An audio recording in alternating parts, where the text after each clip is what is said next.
We're here at Bathurst Bridge in Bristol doing a structural refurb of the bridge on behalf of Bristol City Council. So the project is a full refurb. It was last done a minor refurb back in 2014, so it's been over 10 years.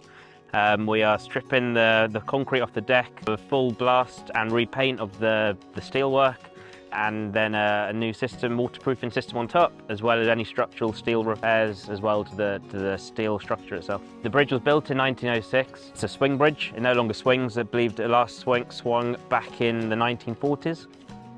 It's now fully fixed in its position.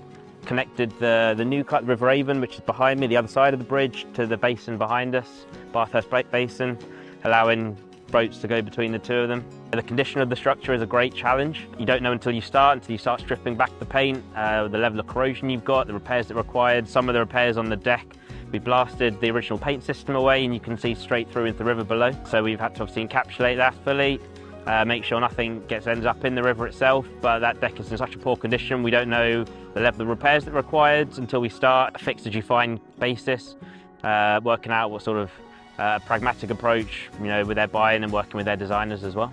The river is a great challenge. Luckily the other side is fully blocked off, so we're not worried about it being navigable, but we need to consult with the EA. We've got FRAP approval, and that is to get their permission to fully encapsulate the structure to avoid any grit, any debris, any materials. It's a lead-based paint, so that's all got to be fully encapsulated to stop any of that going into the river.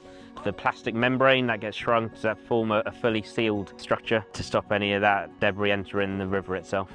Bristol City Council, they're a very collaborative client. They work with us to design the scheme as we're moving. Them being the principal designer, us the principal contractor, working closely with our key subcontractors.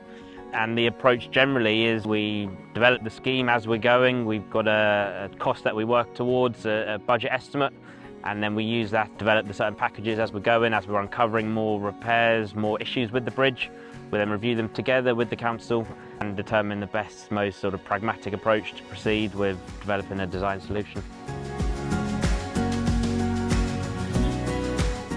So this is Bath New Bridge. It's a refurb of the structure that was built back in the late 50s.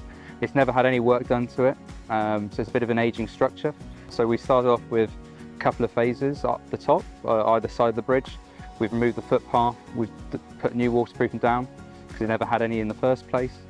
Then we put new curbs back in, some upgrades, so they wanted some nice high containment curbs on the far side to make sure no buses or lorries can end up in the river. Eventually the footpath will be tarmacked instead of slab like it was before. Phase 3, we're just about to start.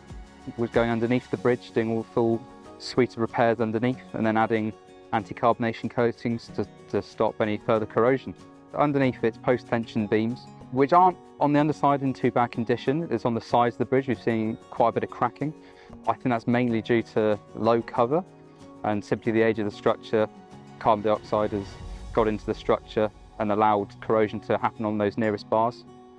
So hopefully what we'll do is we'll break out any cracked or failing concrete, repair the bars, clean them all up, splice some bars in if needed, and put a repair mortar in then, and then seal it back up with a nice anti-carbonation coating to stop any gases getting into the structure in future.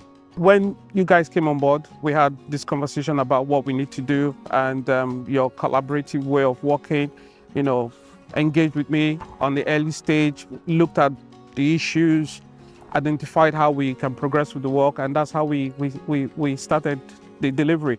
This site location is quite in the center of the city, Bristol City, and it involves a lot of discussions with the network availability. There's a lot of projects in the vicinity which we have to collaborate to ensure that we have an effective free flow of traffic to ensure we can deliver this project. So there was a lot of planning that went into this. You can see what we've achieved here. We've decided to make York Road a one-way system and also Clarence Road a one-way system partially, and see we can actually get to here where we are at the moment to ensure we have single lane running on the bridge to be able to deliver both sides of the bridge.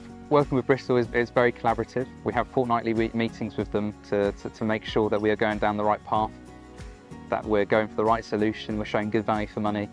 We're able to explain what we've discovered, walk it through with their project managers and decide what needs to be done from there, trying to show them good value for money whilst showing that we are giving them the right quality that they need. From the very start, our first meeting and our subsequent meetings, our discussion, and they've been very helpful in terms of bringing solutions on how we deliver the project. And proper engagement. We've been having regular engagement. Communication has been very effective. And yeah, it's been very easy. I can see them as an easy contractor to work with. And yeah.